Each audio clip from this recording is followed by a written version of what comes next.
সরস্বতী পুজো উপলক্ষে মহিলাদের মাথায় কলসি নিয়ে দৌড় প্রতিযোগিতা।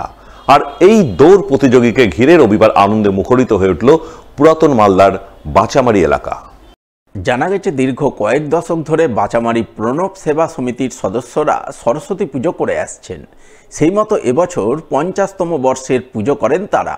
আর এই পুজো উপলক্ষে রবিবার সকালে প্রণব সেবা সমিতির পক্ষ থেকে মহিলাদের জন্য নানান প্রতিযোগিতামূলক ক্রীড়া অনুষ্ঠানের আয়োজন করেন, যার মধ্যে মহিলাদের মাথায় কলসি নিয়ে দৌড় প্রতিযোগিতা এলাকায় ব্যাপক সাড়া ফেলে।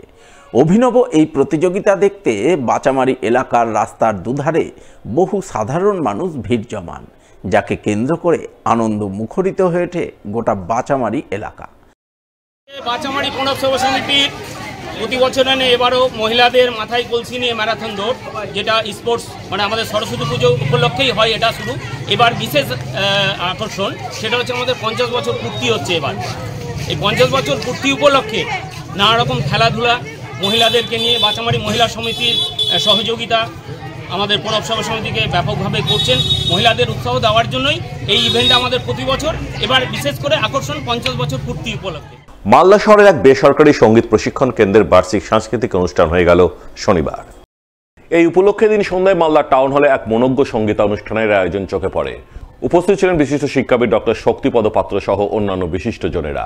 এই দিনের অনুষ্ঠানকে কেন্দ্র করে সঙ্গীত প্রশিক্ষণ সংস্থার শিল্পীরা নানান আঙ্গিকের সঙ্গীত পরিবেশন করে মঞ্চ মাতিয়ে তোলেন, যা উপস্থিত শ্রোতাবৃন্দকে বেশ মুগ্ধ করে। আমি যে 30-40 বছর বিভিন্ন প্রথিতযশা গুরুর কাছ থেকে শিক্ষা গ্রহণ করেছি, সেই শিক্ষা তো আমাকে ছাত্রছাত্রীর মধ্য দিয়ে আগামী দিনের শিল্পী তৈরি করতে হবে। এটা আমার দায়িত্ব। শুধু শিক্ষা নিলেই তো হলো না। একজন সঙ্গীত শিল্পীর একটা দায়িত্ব থেকে যায় যে সেই সমাজে নতুন তার পরবর্তী শিল্পী তৈরি করে যাওয়া। সেই গুরু দায়িত্ব নিয়ে আমি আবার কল্যাণীগিরি সঙ্গীত সংস্কৃতি সমন্বয় বলে সঙ্গীত শিক্ষা নিকেতন খুলেছি। তার আজকে বার্ষিক সাংস্কৃতিক অনুষ্ঠানটা করলাম। অন্যদিকে হবিপুর ব্লকের বুলবুলচন্ডী এলাকায় এক বেসরকারি সাংস্কৃতিক চর্চা প্রশিক্ষণ কেন্দ্রের বার্ষিক মিলন উৎসব হয়ে গেল রবিবার। এই উপলক্ষে দিন বুলবুলচন্ডী এলাকায় এক বেসরকারি ভবনে নানান অনুষ্ঠানের আয়োজন চোখে পড়ে, যাকে কেন্দ্র করে সাংস্কৃতিক চর্চা প্রশিক্ষণ কেন্দ্রের বিভিন্ন বয়সী ছেলেমেয়েরা নাচ, গান, আবৃত্তি, অঙ্কন সহ নানান প্রতিযোগিতায় অংশগ্রহণ করে। প্রতিযোগিতা শেষে সংস্থার পক্ষ থেকে প্রথম, দ্বিতীয় ও তৃতীয় স্থানাধিকারী প্রতিযোগীদের পুরস্কৃত করা হয়। আমরা সুরবিতানের 45 বছরে পদার্পণ করেছি। 44তম বার্ষিক মিলন উৎসবের আয়োজন করা হয়েছে সেই উপলক্ষে।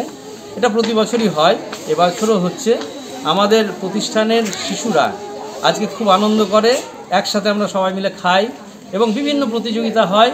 প্রচুর বাচ্চারা পুরস্কার পায়, খুব আনন্দ করে তারা সারাদিনটা কাটায় পিকনিকের মেজাজে, এবং অভিভাবকরাও আমাদের সাথে সামিল হয়।